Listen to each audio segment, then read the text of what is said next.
Thank you. Thank you so much. Thank you. Everybody have a seat. Thank you. Well, thank you, Edith, for your introduction. As was mentioned, Edith and I go a long way back. In law school, we served on the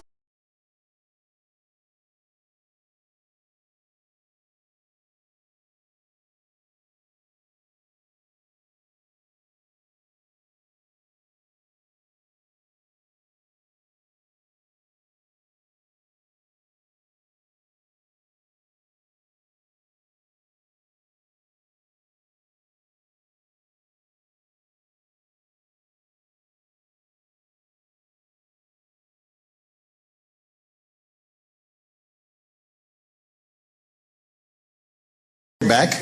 In law school, we served on the law review together. I will not say who edited who.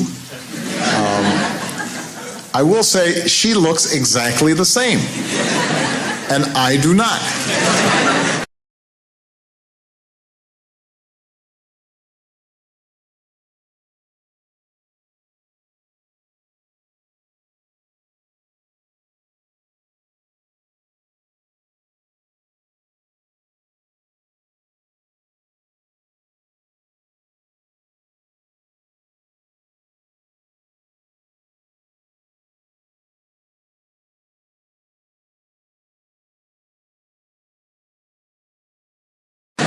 And I do not. And it's upsetting. But Edith, in your career, you've stood up for citizens and communities. I was proud to nominate you, first as a commissioner and then as chairwoman of the FTC. You were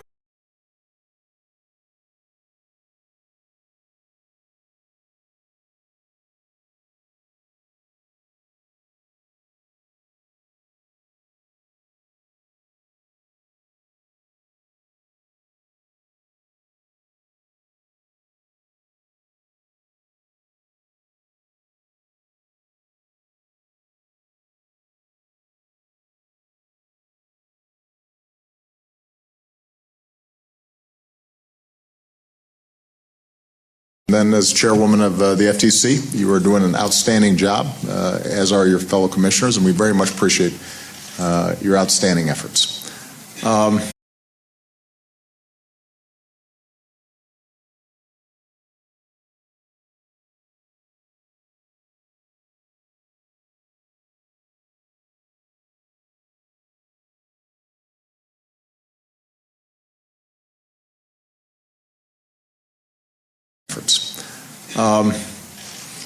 You know, in Edith's story, from the daughter of Mexican immigrants to the head of the FTC, we see a central part of the American story. And that's worth remembering at a time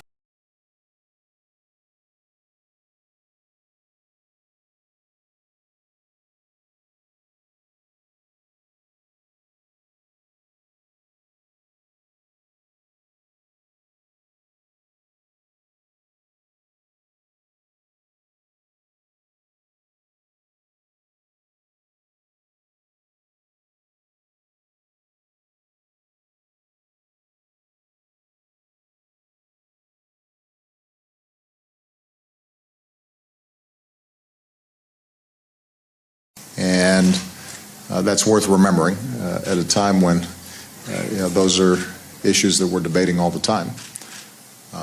It's a reminder that what makes this country special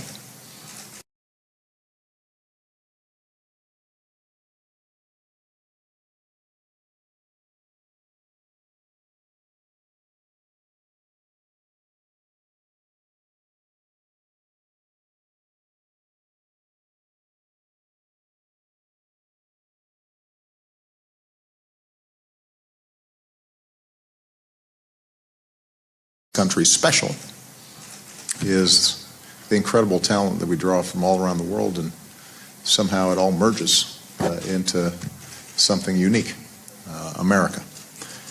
To Edith, to the fellow commissioners, to all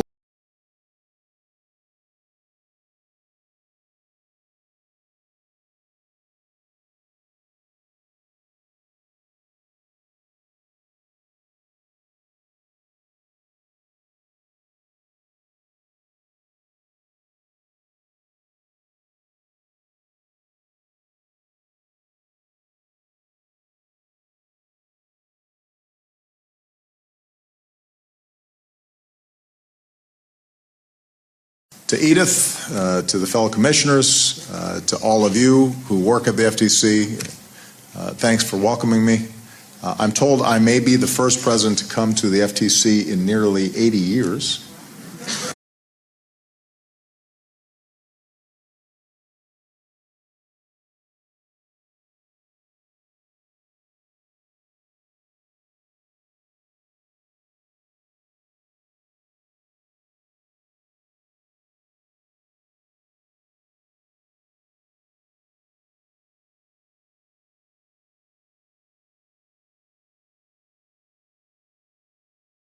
Nearly 80 years since FDR in 19...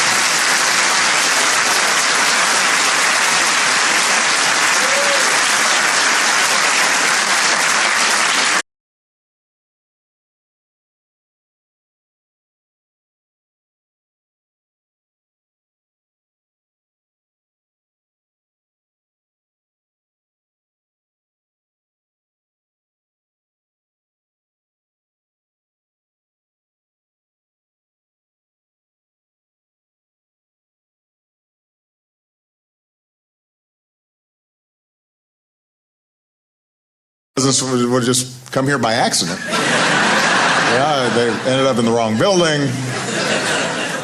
Where are we? We're at the FTC. Anyway, I figured it was time to correct that. Plus, I know sometimes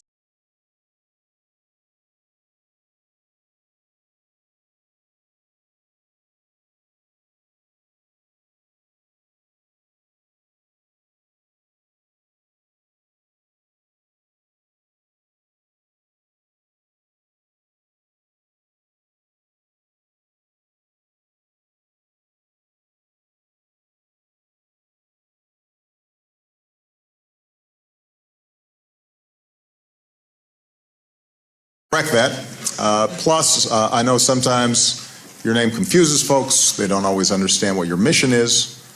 One person who does understand is David Letterman.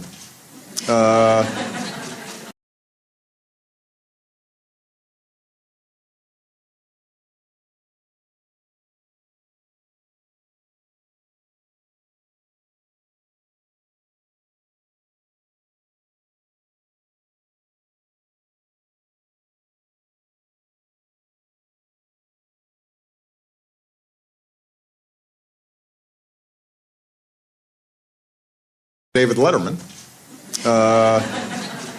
A few months ago, he thanked you for standing up to the companies that were trying to pitch a new weight loss product.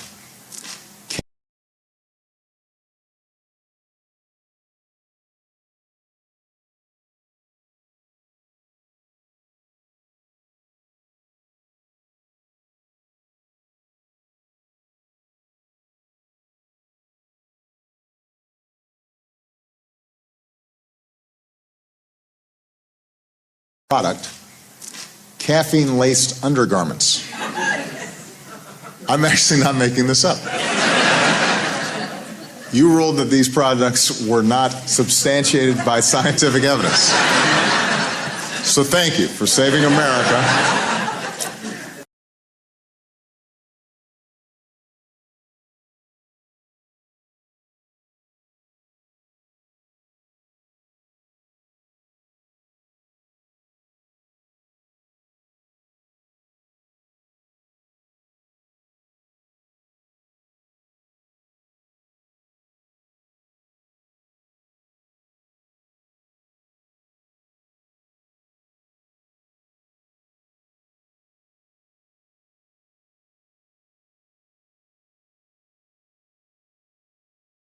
So thank you for saving America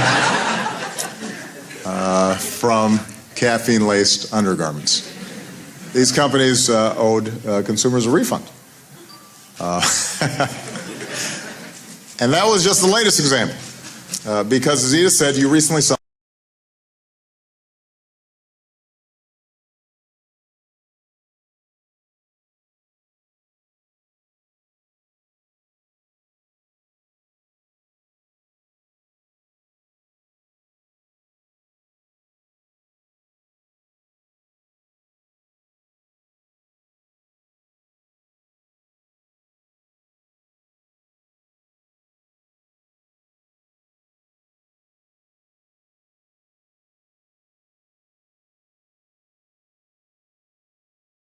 because, as Edith said, you recently celebrated your 100th anniversary, and I want to thank you for 100 proud years of protecting American consumers. I also want to thank some of the members of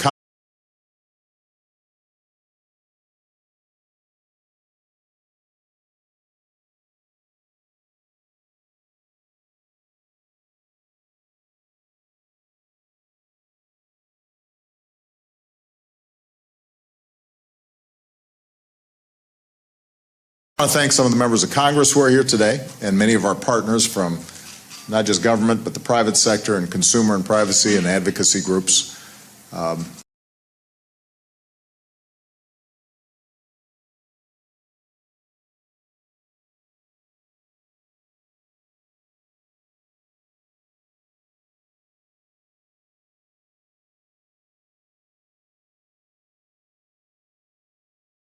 Privacy and advocacy groups.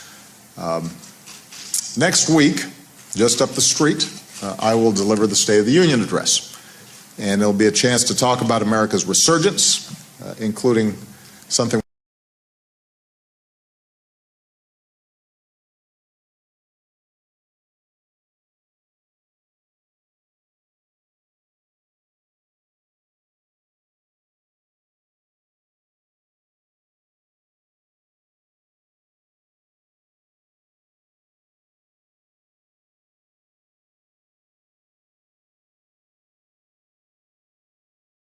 America's resurgence, including something we can all be proud of, which is the longest stretch of private sector job growth in American history, 58 straight months and more than 11 million new jobs.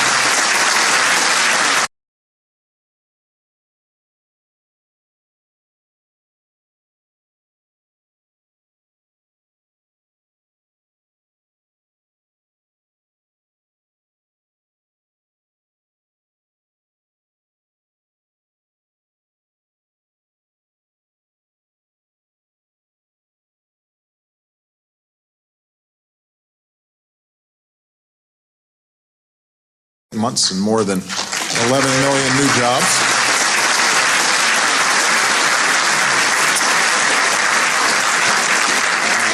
In the speech, I'm going to focus on how we can build on that progress and help more Americans feel that resurgence in their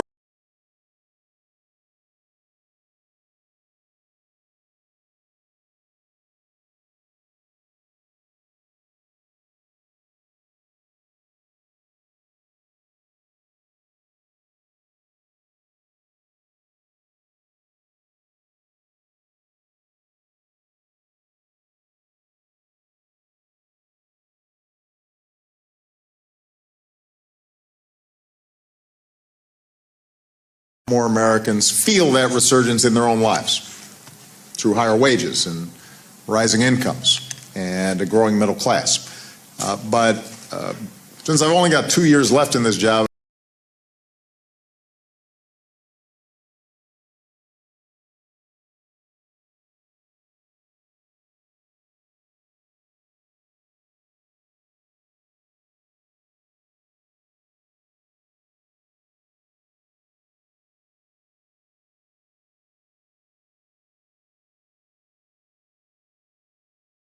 I've only got 2 years left in this job. I tend to be impatient, and I didn't want to wait for the State of the Union to start sharing my plans. So I've been traveling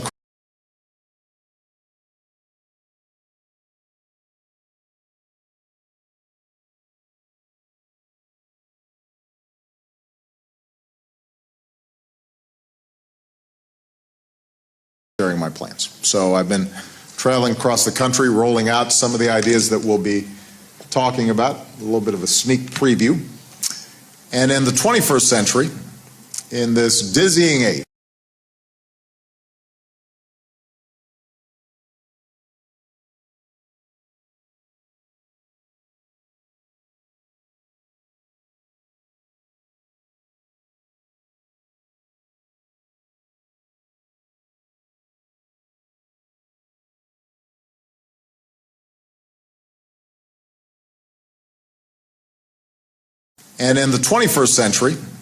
in this dizzying age of technology and innovation, so much of the prosperity that we seek, so many of the jobs that we create, so much of the opportunity that's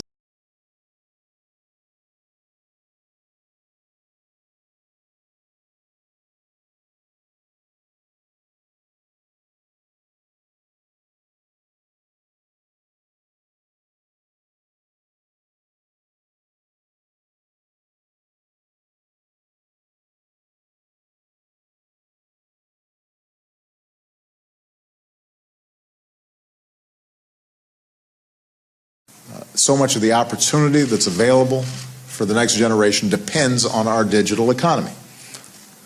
It depends on our ability to search and connect and shop and do business and create.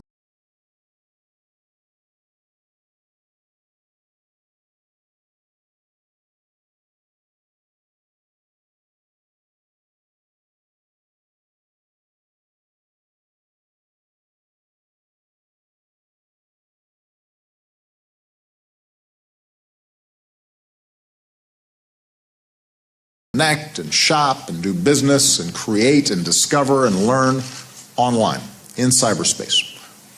And as we've all been reminded over the past year,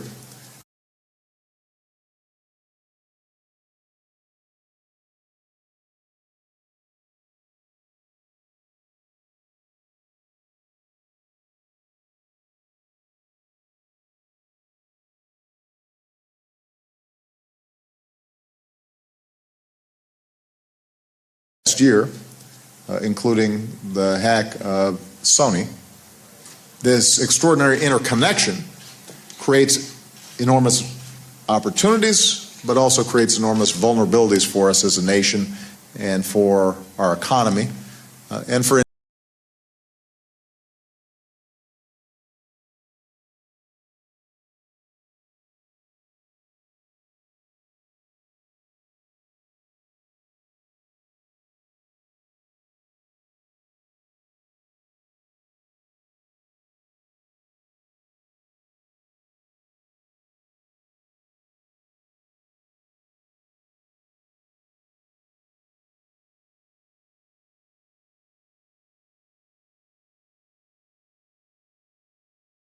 nation and for our economy and for individual families. So this week I'm laying out some new proposals on how we can keep seizing the possibilities of an information age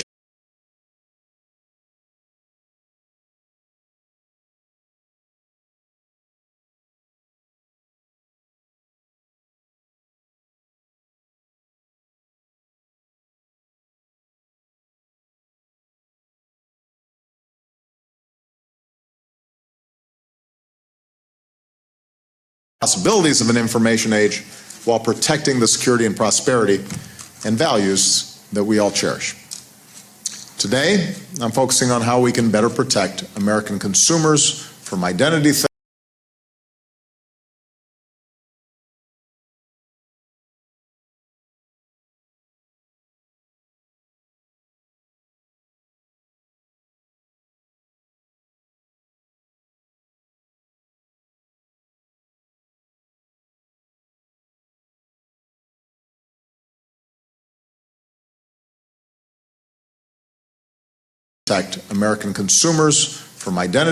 and ensure our privacy, including for our children at school.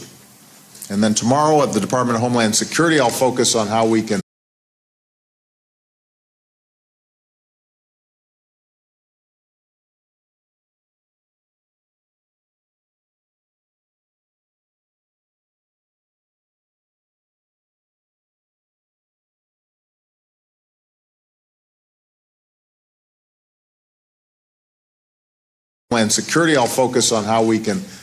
work with the private sector to better defend ourselves against cyber attacks.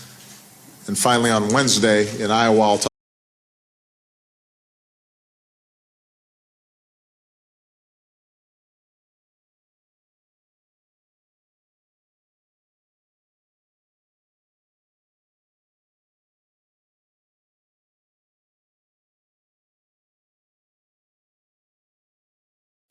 on Wednesday in Iowa, I'll talk about how we can give families and communities faster, cheaper access to broadband so they can succeed in the digital economy.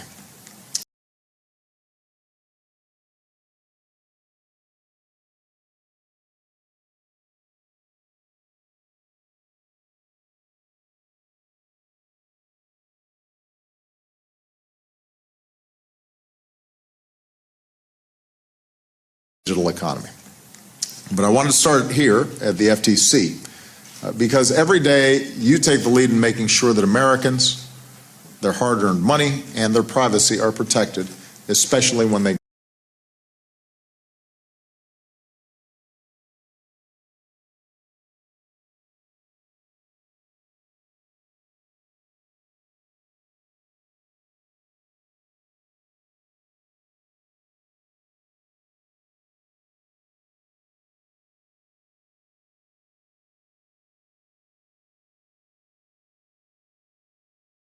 privacy are protected, especially when they go online.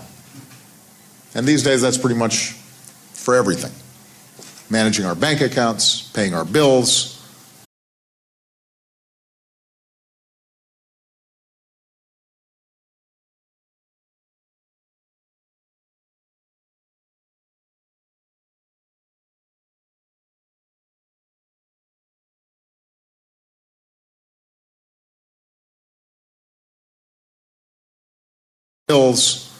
handling everything from medical records to movie tickets, controlling our homes, smart houses from smartphones. Secret Service does not let me do that, but I know other people do.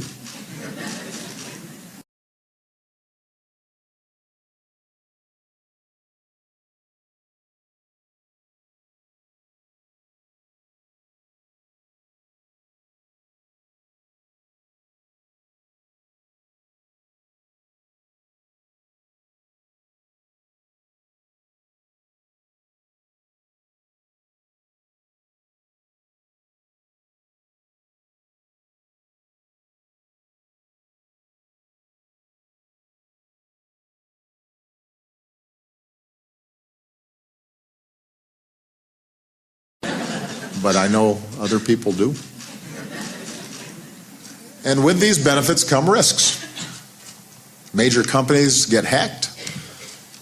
America's personal information, including financial information, gets stolen.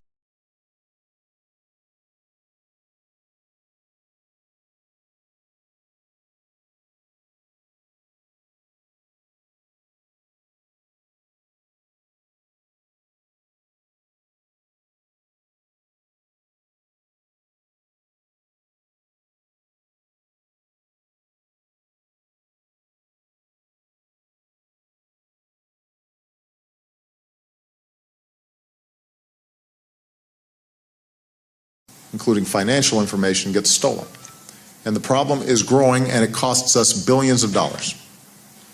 In one survey, 9 out of 10 Americans say they feel like they've lost control.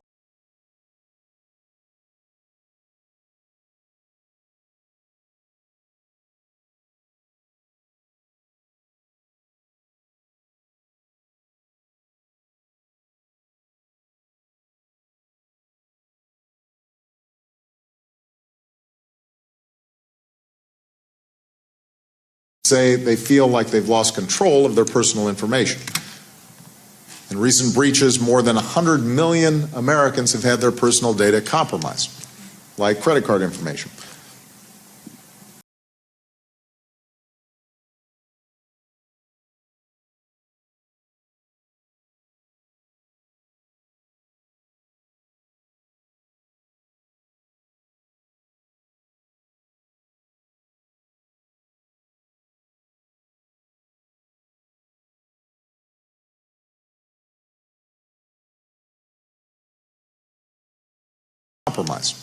Like credit card information.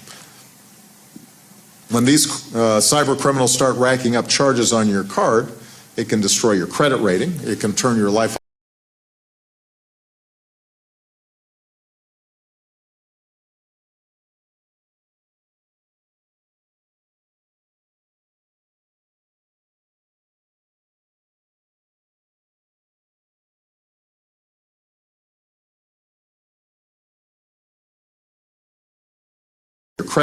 It can turn your life upside down. It may take you months to get your finances back in order. So this is a direct threat to the economic security of American families.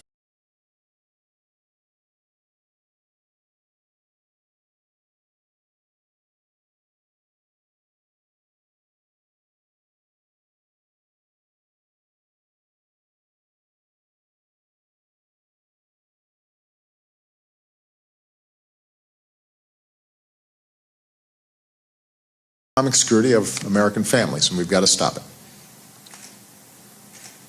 If we're going to be connected, then we need to be protected. As Americans, we shouldn't have to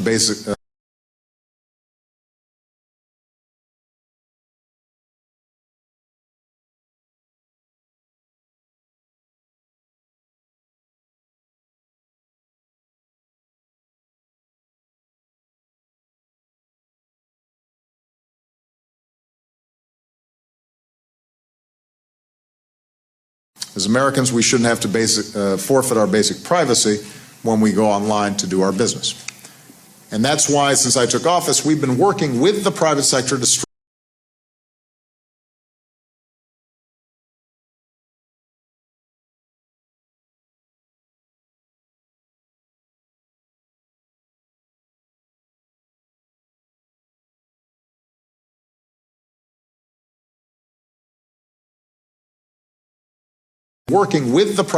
to strengthen our cyber defenses.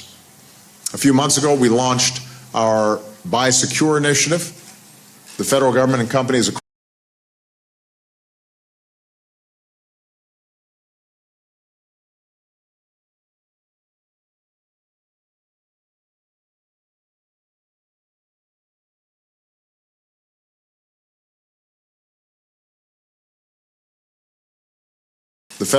companies across the country are moving to stronger chip and PIN technology for credit cards. Here at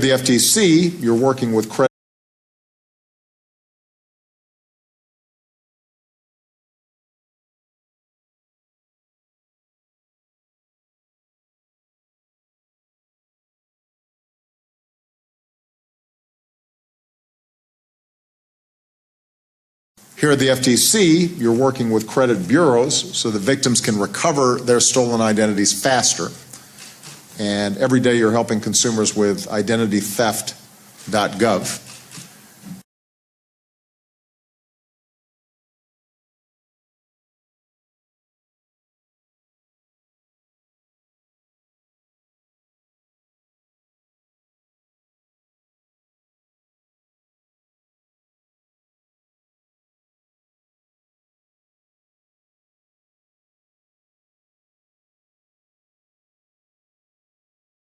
With identity theft. First, we're introducing new legislation to create a single, strong national standard so Americans know when their information has been stolen or misused.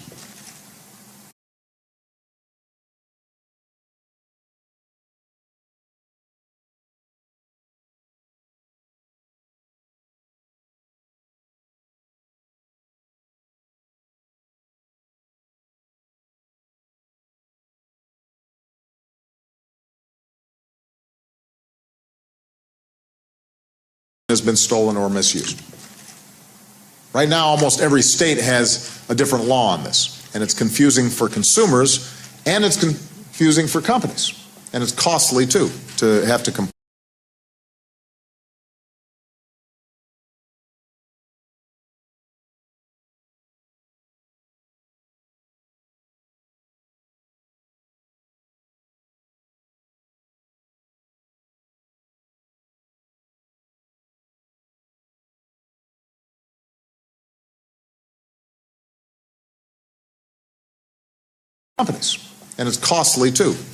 to comply to this patchwork of laws.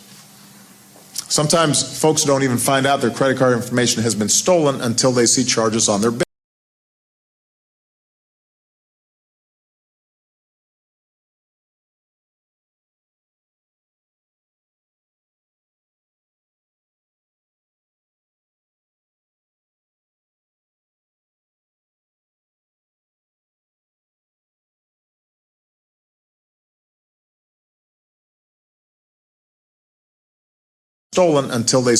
on their bill. And then it's too late.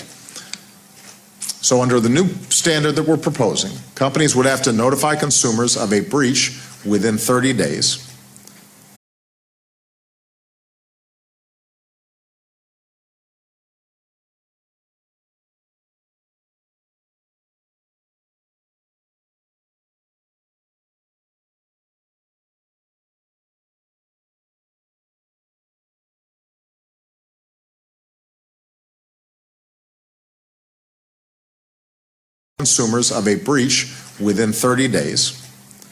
In addition, we're proposing to close loopholes in the law so we can go after more criminals who steal and sell the identities of Americans, even when they do it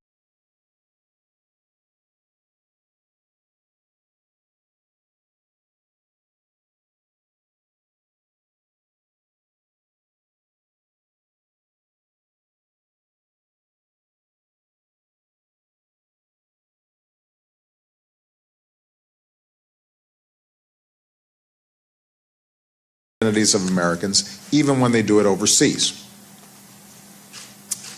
Second, I'm pleased that more banks, credit card issuers, and lenders are stepping up and equipping Americans with enough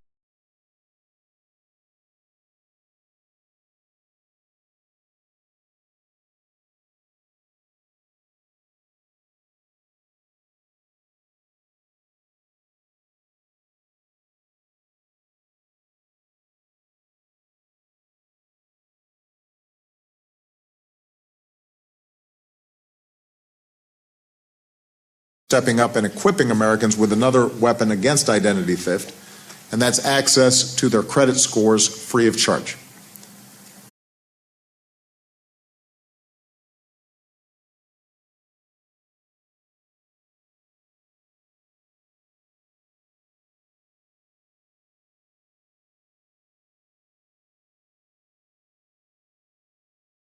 Free of charge. This includes JP Morgan Chase, Bank of America, USAA, State Employees Credit Union, Ally Financial. Some of them are here today. I want to thank them for their participation.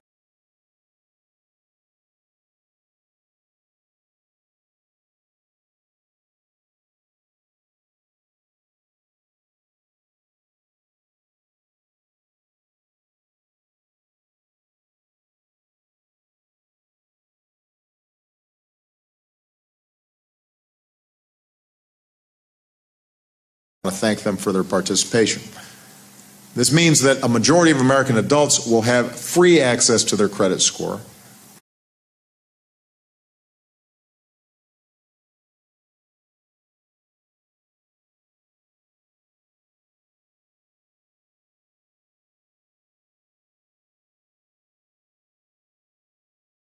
Score, which is like an early warning system telling you that you've been hit by fraud so you can deal with it fast. And we're encouraging more companies to join.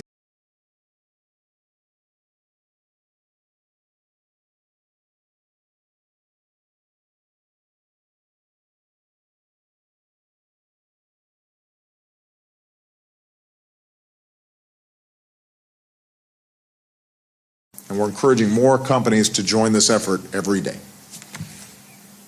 Third, we're going to be introducing new legislation, a Consumer Privacy Bill of Rights. Working with many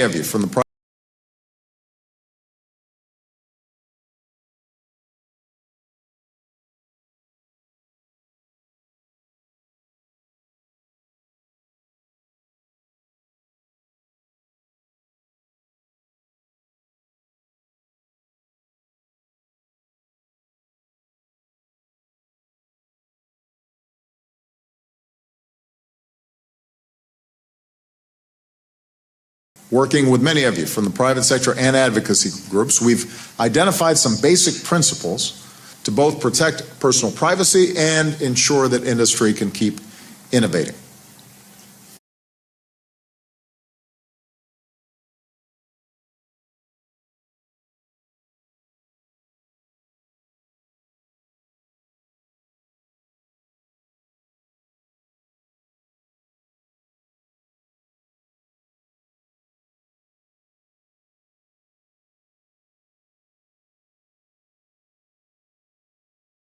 Industry can keep innovating.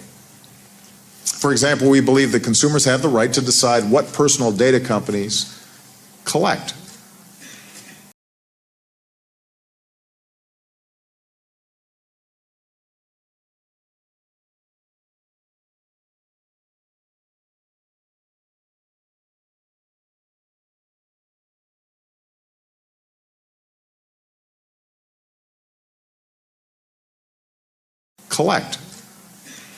From them and how companies use that data, that information.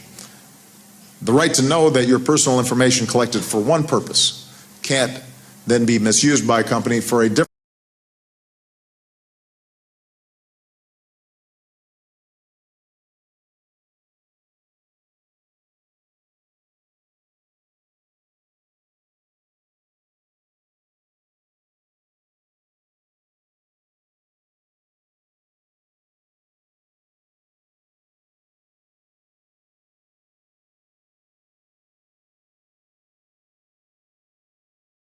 can't then be misused by a company for a different purpose.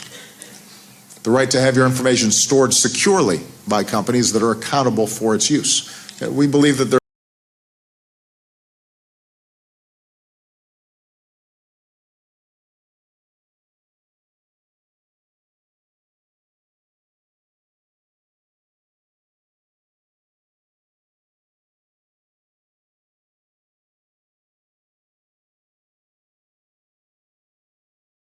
accountable for its use. We believe that there ought to be some basic baseline protections across industries.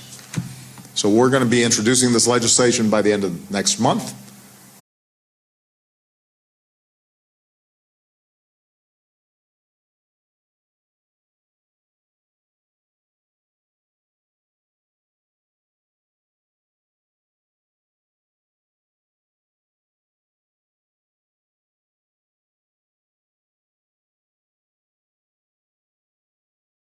Legislation by the end of next month, and I hope Congress joins us to make the Consumer Privacy Bill of Rights the law of the land.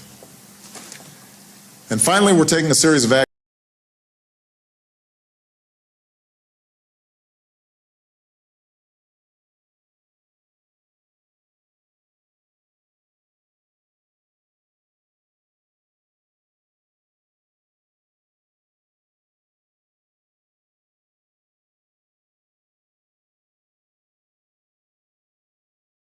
And finally, we're taking a series of actions to protect the personal information and privacy of our children.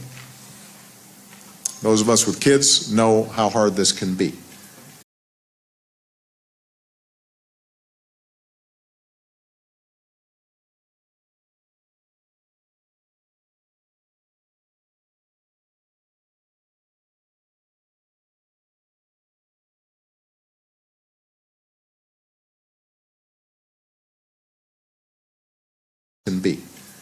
Whether they are texting or tweeting or on Facebook or Instagram or Vine, our children are meeting up and they are growing up.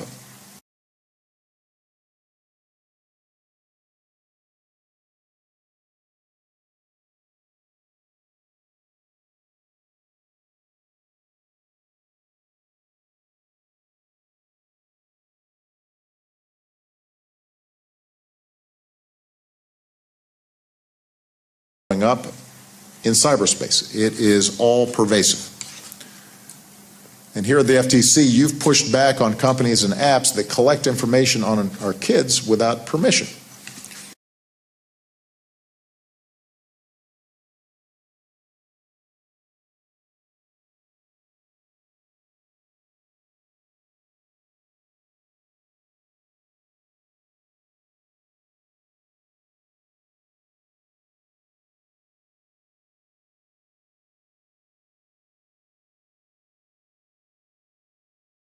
Permission.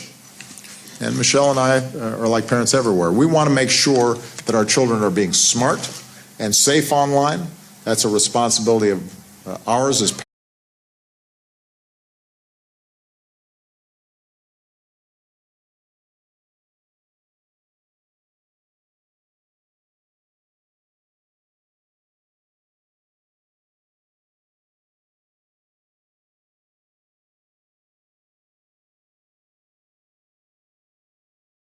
That's a responsibility of ours as parents, but we need partners.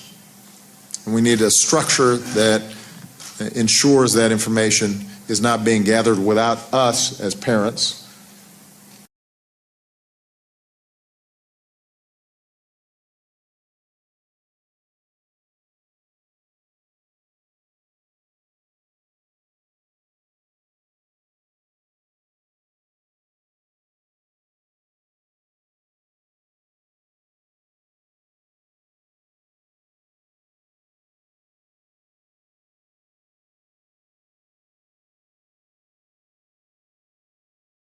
Without us as parents or the kids knowing it. We want our kids' privacy protected, wherever they sign on or log on, including at school.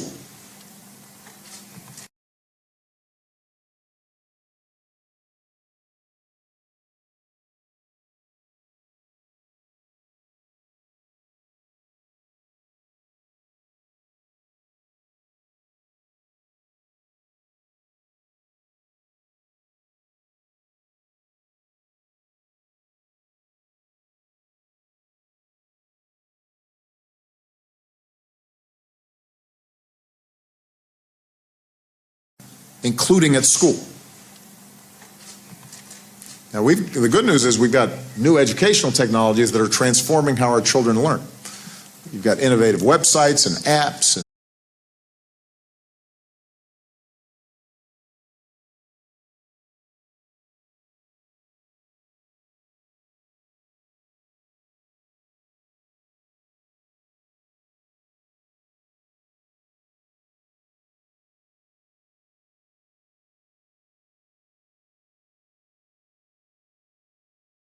You've got innovative websites and apps and tablets, digital textbooks and tutors. Students are getting lessons tailored to their unique learning needs. We want to encourage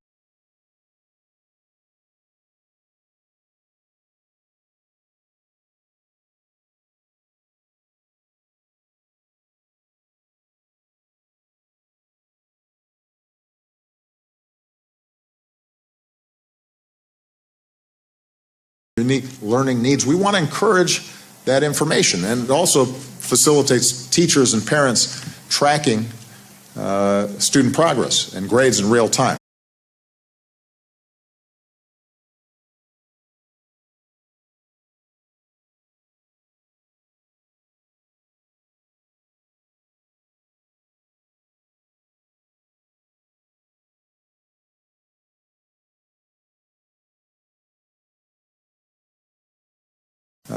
Student progress and grades in real time. And all this is part of what our Connect Ed initiative is about, connecting 99% of American students to high-speed internet so that we're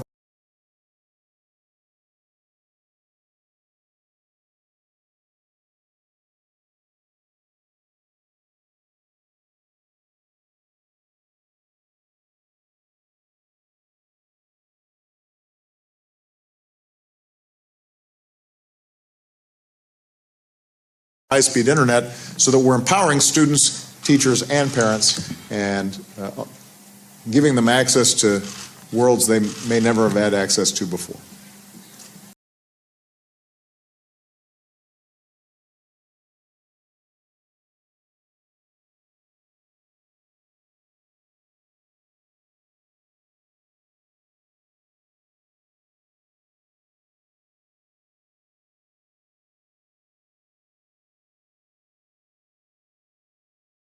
Have had access to before.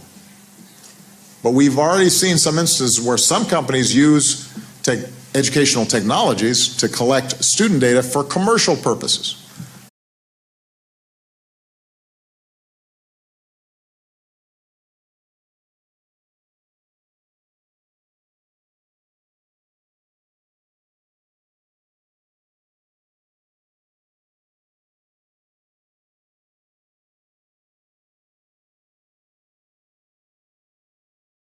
Student data for commercial purposes, like targeted advertising. And parents have a legitimate concern about those kinds of practices. So today we're proposing the student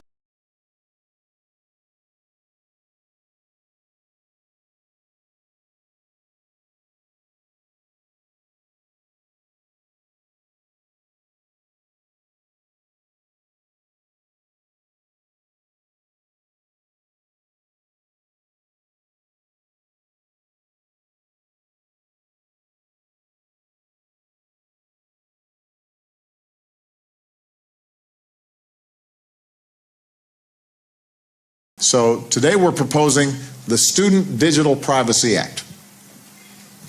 That's pretty straightforward. We're saying the data collected on students in the classroom should only be used for education.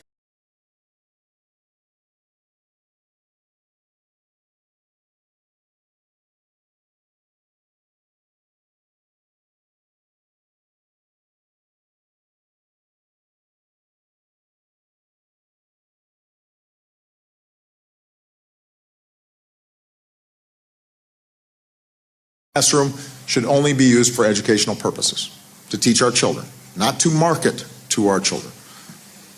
We want to prevent companies from selling student data to third parties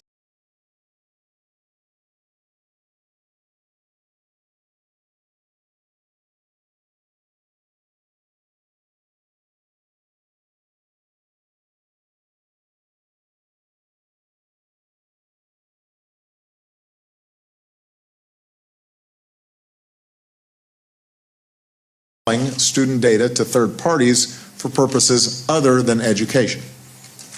We want to prevent any kind of profiling that outs certain students at a disadvantage as they go through school.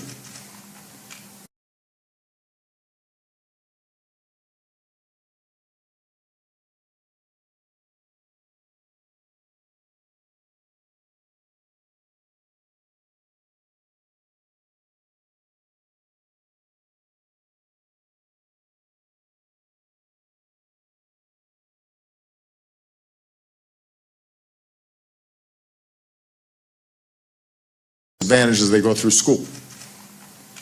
And we believe that this won't just give parents more peace of mind. We're confident that it will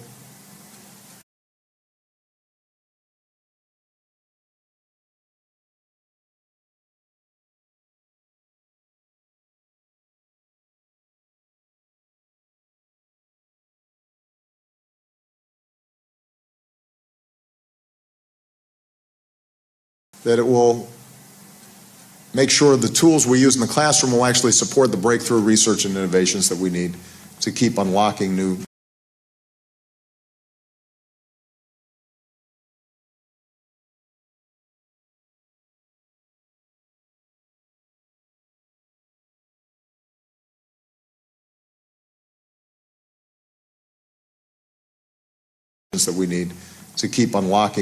educational technologies.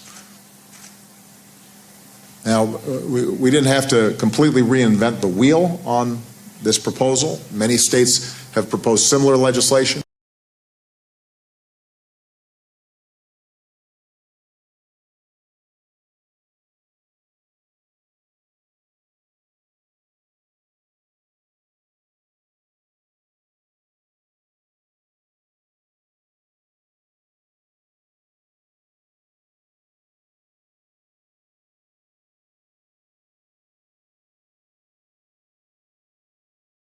States have proposed similar legislation. California just passed a landmark law, and I hope Congress joins us in this national movement to protect the privacy of our children.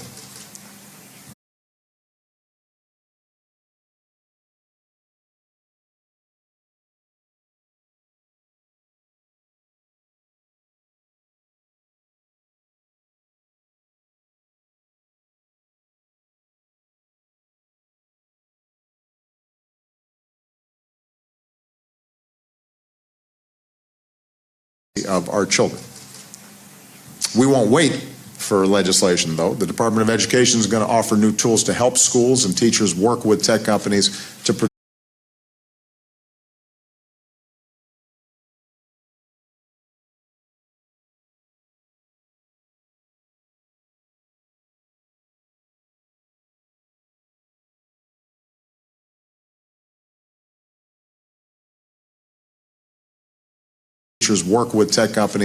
protect the privacy of students.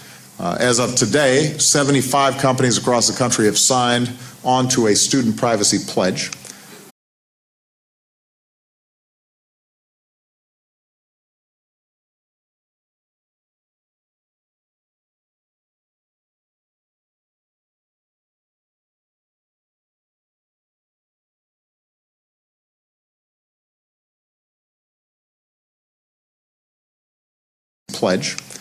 And among other things, they're committing not to sell student information or use educational technologies to engage in targeted advertising to students. Some of those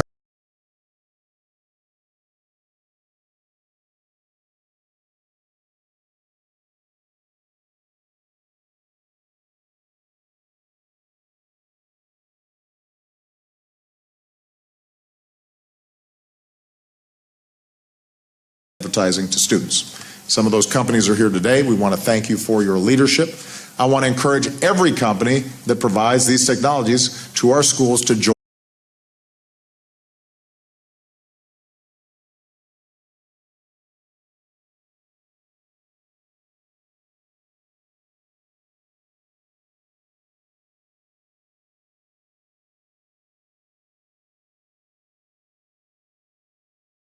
These technologies to our schools to join this effort. It's the right thing to do. And if you don't join this effort, then we intend to make sure that those schools and those parents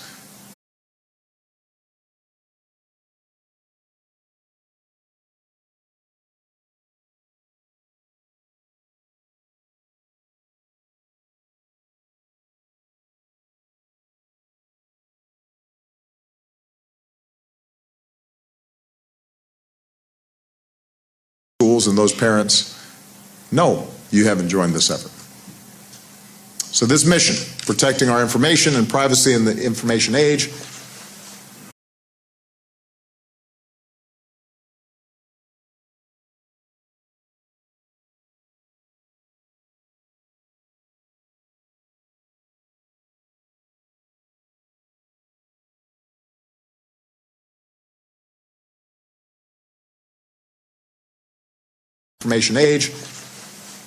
this should not be a partisan issue. This should be something that unites all of us as Americans. It's one of those new challenges in our modern society that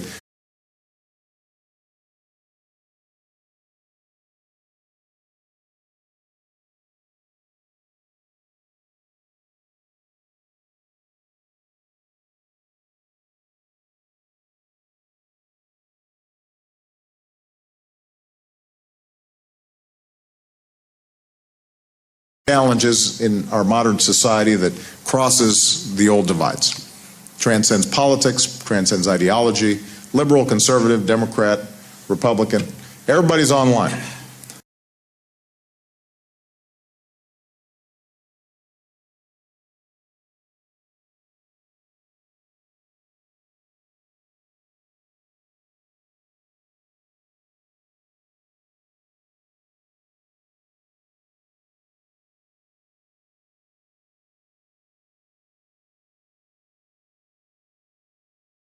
Everybody's online, and everybody understands the risks and vulnerabilities as well as opportunities that are presented by this new world. Now, business leaders want their privacy and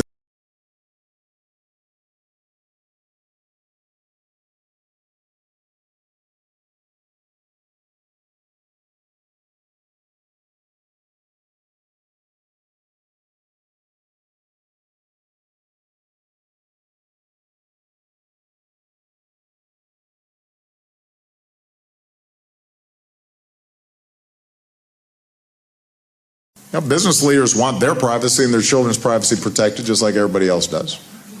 Consumer and privacy advocates also want to make sure that America keeps leading the world.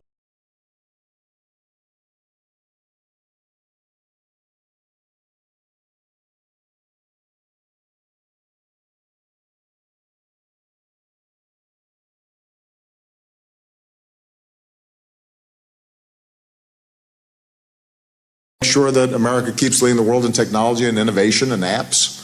So there's some basic common sense pragmatic steps that we ought to all be able to support.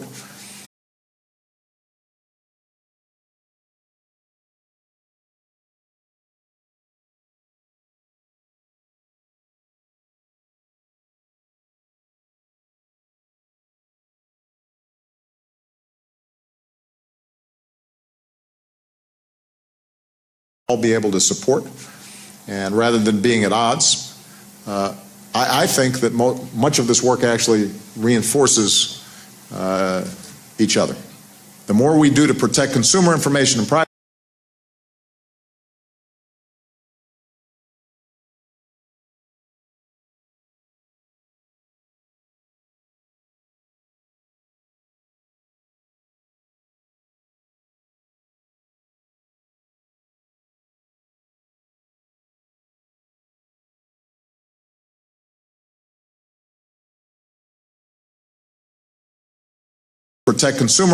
privacy, the harder it is for hackers to damage our businesses and hurt our economy. Meanwhile, the more companies strengthen their cybersecurity, the harder it is for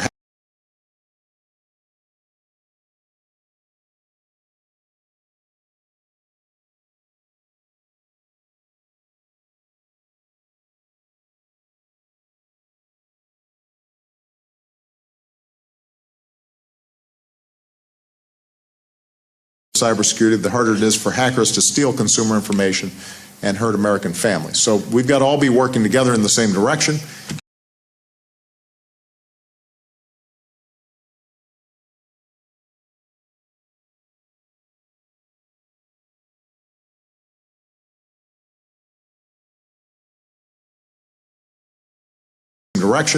And I'm confident if we do, we'll be making progress. We are the country that invented the internet, and we're also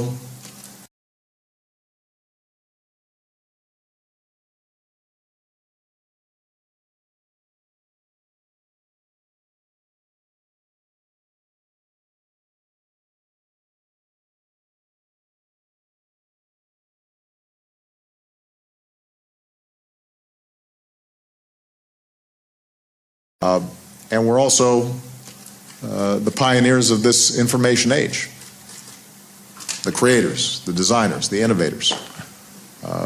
Our children are leaving us in the dust, if you haven't noticed.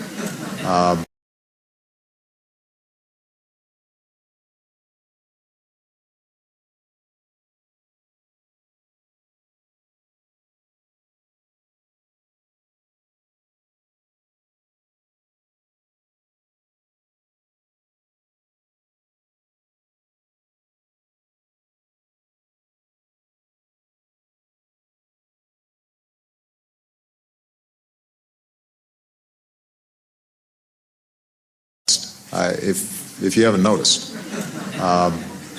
They're connecting and they're collaborating like never before and imagining a future we can only dream of. When we Americans put our minds together,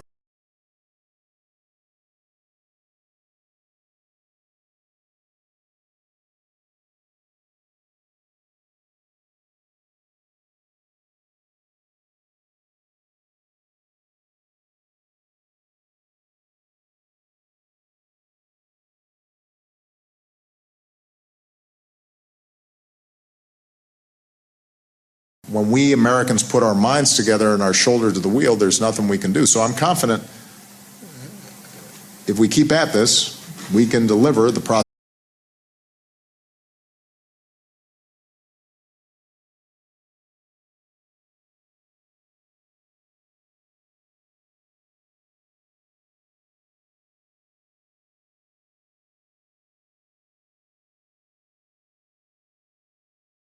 If we keep at this, we can deliver the prosperity and security and privacy that all Americans deserve. We pioneered the internet, but we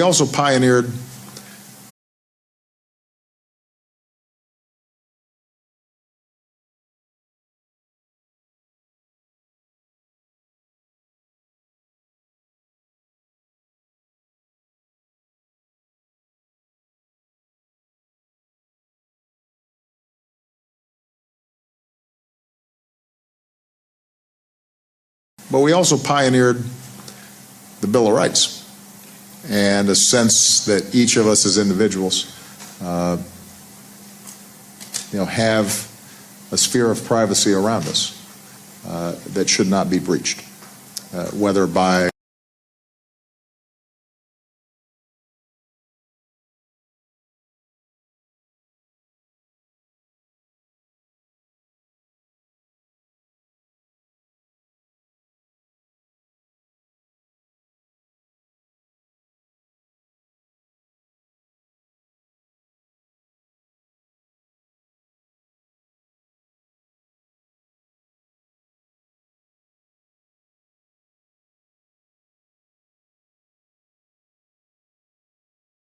that should not be breached, whether by our government, but also by commercial interests. And since we're pioneers in both these areas, I'm confident that we can be pioneers.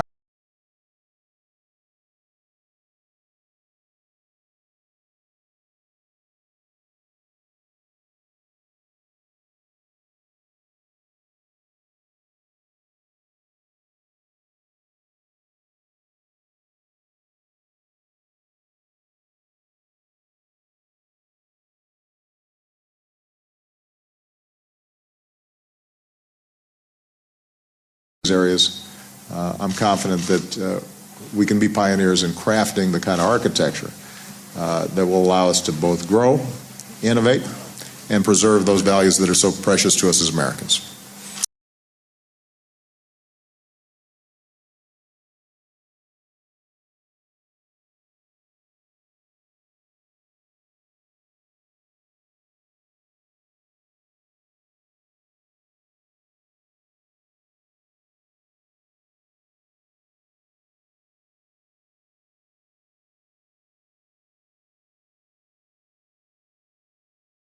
are so precious to us as Americans. Thank you very much, and thanks to the FTC for all the great work you do to protect the American people.